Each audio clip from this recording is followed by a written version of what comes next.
It seems like everybody these days is watching Tesla, and I'm seeing a lot of articles. I'm seeing a lot of YouTubers starting to load up on the stock, and it's I think everybody's loading up on it because it's down like almost 50% from its all-time high, and it does look attractive. It does look like it's bottomed out and it's gonna bounce back.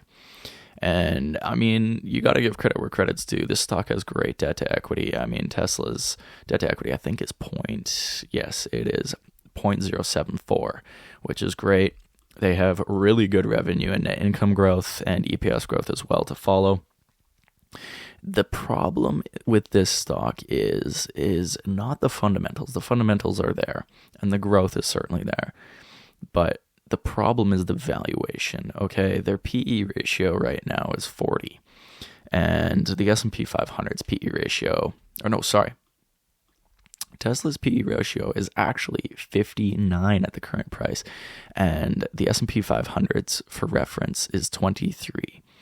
So it's almost 3 times higher than the S&P is the current valuation for Tesla.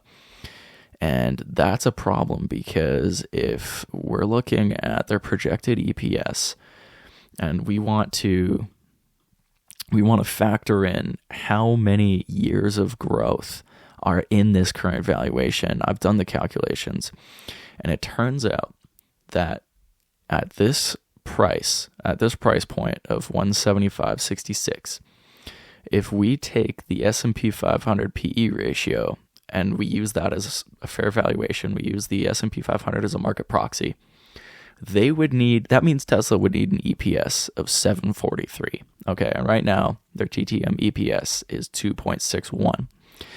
And based on analyst projections, they won't see an EPS of 7.43 until 2031. Okay, now that's 7 years down the road. That means at an average of 15% growth for Tesla. Let's say the EPS grows 15% per year.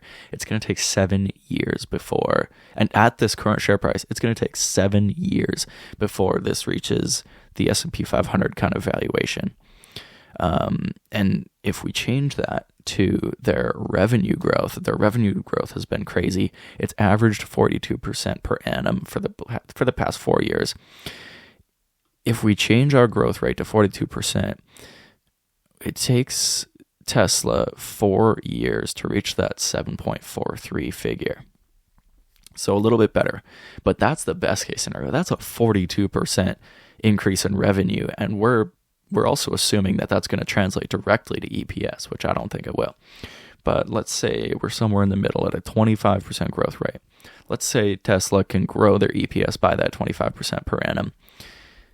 They wouldn't see an S&P like valuation until year 5, so 2029. No matter which way you cut it, there's about 4 to 7 years worth of growth factored into this price point at Tesla. And that's a little scary. That's pretty high value. But if people think it's going to continue to meet earnings expectations and beat those expectations, then absolutely there could be some good value here.